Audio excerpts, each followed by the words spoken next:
আজকের লেসনে আমরা শিখব সিন্স, ফর, টিল, আনটিল এর ব্যবহার, অর্থাৎ এই প্রিপজিশনগুলো আমরা বাক্যে কী করে ব্যবহার করব, বা হচ্ছে যে যখন পরীক্ষায় আসবে যদি আমাদের গ্যাপ থাকে এই জায়গাগুলোতে, তাহলে আমরা কোন প্রিপজিশনটা চুজ করব সেটাই আজকে আমরা শিখব। তো সিন্সটা মূলত কী নির্দেশ করে? সিন্সটা হচ্ছে পয়েন্ট অফ টাইম। হ্যাঁ, পয়েন্ট অফ টাইমটা কেমন হতে পারে?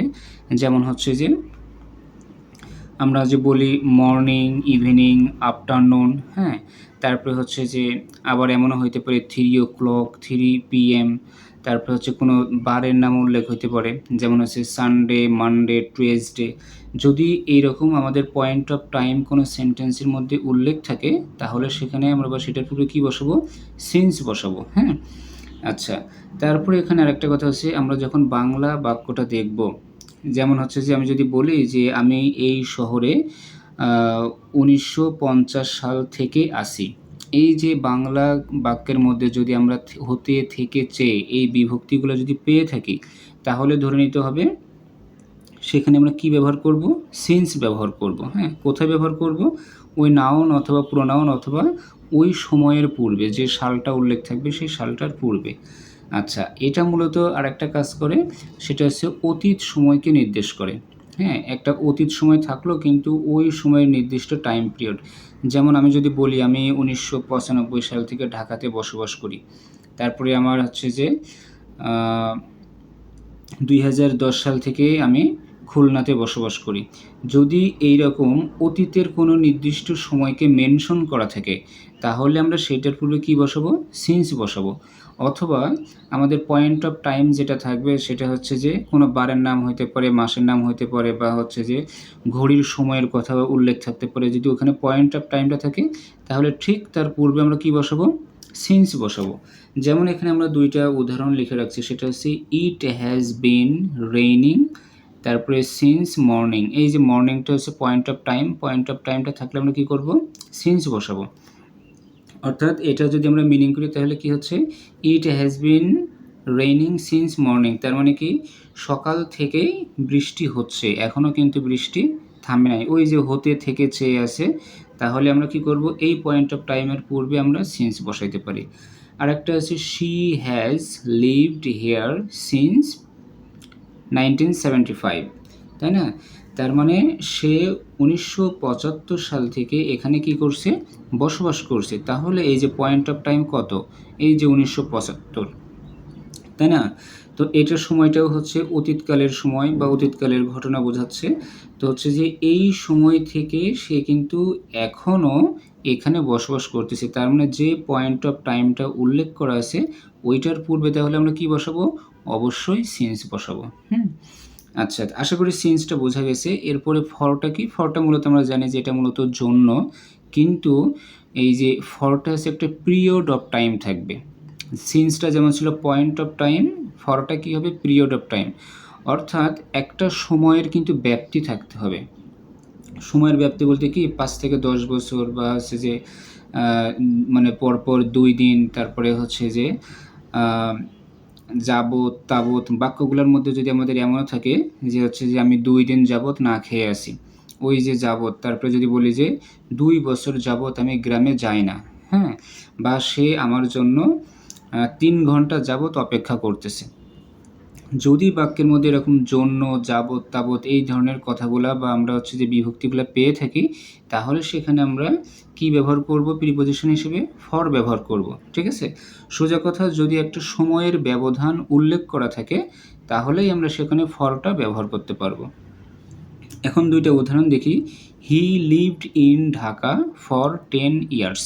হ্যাঁ, আচ্ছা, he lived in Dhaka for 10 years, তার মানে কি সে 10 বছর যাবৎ ঢাকাতে বসবাস করছিল। হ্যাঁ, আচ্ছা, এখন এইখানে আমাদের এই যে 10 ইয়ার্স আছে, তার মানে ওই যে তার সেই মানে বসবাসের শুরুর সাল থেকে এই যে 10 বছর, এই যে এই দুইটার মধ্যে একটা সময়ের কিন্তু গ্যাপ আছে বা সময়ের একটা ব্যাপ্তি আছে, তাই না?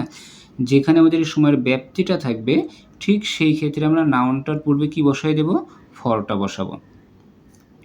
আচ্ছা, তারপরে যদি আরেকটা উদাহরণ আছে কি, ইট হ্যাজ বিন, তারপরে কি আছে? রেইনিং। হ্যাঁ, এই যে রেইন, RAIN,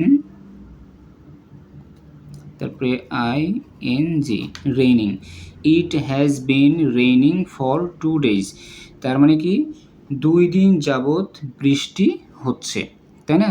তার মানে নন স্টপ, ওই যে বৃষ্টিটা হচ্ছে যে শুরু হয়েছে আগে কিন্তু এখনও থামে না, নন স্টপ সেটা চলতেই আছে। তার মানে এখানে একটা সময়ের ব্যাপ্তি আছে, যেখানেই আমরা হচ্ছে সময়ের ব্যাপ্তি পাবো, ঠিক আছে, যেখানে সময়ের ব্যাপ্তি পাবো সেখানে আমরা কি ব্যবহার করব, সেখানেই কিন্তু আমরা ফর ব্যবহার করব। এই যে এখানে উদাহরণটা আছে, it has been raining for 2 days, অর্থাৎ ওই যে 2 দিন কিন্তু একটা দীর্ঘ সময়, বা এখানে একটা সময়ের ব্যাপ্তি আছে, অর্থাৎ শুরু হয়েছিল এক সময় কিন্তু সেটা এখনও থেকে চলতেছে কিন্তু, তাই না? এইরকম যদি কোনো সময়ের মধ্যে একটা ব্যাপ্তি থাকে, তাহলে ব্যাপ্তিটা উল্লেখ করা থাকলে আমরা সেখানে কি করতে পারি, নাউনটা প্রোনাউনের পূর্বে আমরা প্রিপোজিশন হিসেবে ফর ব্যবহার করতে পারি। আচ্ছা, এরপরে এই যে সেমটা যদি আমরা একটু উল্টা দিকে যাই, তাহলে আমরা এখানে কি দেখতে পাই যে she has lived here since 1975, তার মানে সে এখানে 1975 সাল থেকেই বসবাস করছে, তাই না?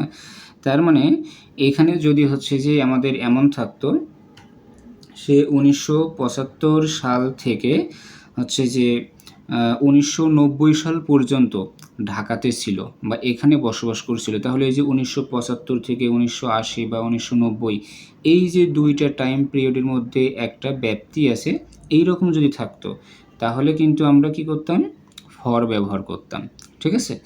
আচ্ছা, এখন আশা করি হচ্ছে আমাদের সিন্স আর ফর এটা বোঝা গেছে, কিন্তু টিল আর আনটিল এইটা আমরা কখন ব্যবহার করতে পারি?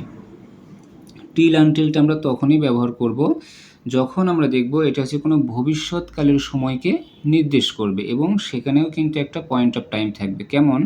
আমি যদি বলি যে আমি 1950 সাল বা হচ্ছে 2050 সাল পর্যন্ত ঢাকাতেই অবস্থান করব। যদি বলা হয় আমি 2050 সাল পর্যন্ত ঢাকাতে অবস্থান করব, ওই যে একটা পয়েন্ট বা একটা টাইম পিরিয়ড বলা আছে 2050 বা 2030 বা 2060, এরকম যদি ভবিষ্যৎকালের কোনো নির্দিষ্ট টাইম উল্লেখ থাকে, তাহলে সেখানে আমরা কী ব্যবহার করব, টিল অথবা আনটিল, মানে মিনিং অনুযায়ী তখন টিল অথবা আনটিল প্রিপোজিশনটা ব্যবহার করতে পারবো, ঠিক আছে? তো সহজ কথায় যদি বলি, তাহলে সিন্সটা হচ্ছে আমাদের পয়েন্ট অফ টাইম থাকবে, ঠিক ওই পয়েন্ট অফ টাইমের পূর্বেই আমরা সিন্সটা বসাবো, আর এটা হচ্ছে মূলত শুরুই হবে কি, অতীত সময়কে মূলত নির্দেশ করবে। আর ফরটা হচ্ছে আমাদের এটা কি হবে, এটা হচ্ছে যে পিরিয়ড অফ টাইম, এবং এখানে যে আমাদের যে বাংলা বাক্যটা থাকবে সেখানে জন্য, যাবৎ, তাবৎ এগুলো উল্লেখ থাকবে, আর সিন্সের ক্ষেত্রে বাক্যের মধ্যে আমাদের হতে থেকেছে এগুলো উল্লেখ থাকবে, কিন্তু সিন্সই আমাদের হচ্ছে যে সময়ের ব্যাপ্তি থাকবে না, কিন্তু ফরের ক্ষেত্রে সময়ের ব্যাপ্তি থাকবে। আর টিল আনটিলটা আমরা কি বলছিলাম, এটা ভবিষ্যৎকালের কোনো একটা যদি নির্দিষ্ট সময় উল্লেখ করা থাকে তাহলে ওই সময়ের পূর্বে আমরা হচ্ছে টিল অথবা আনটিলটা ব্যবহার করব। তো এটাই ছিল সিন্স, ফর, টিল, আনটিল এর আলোচনা। তো আশা করি সবাই বুঝতে পারছেন। ধন্যবাদ।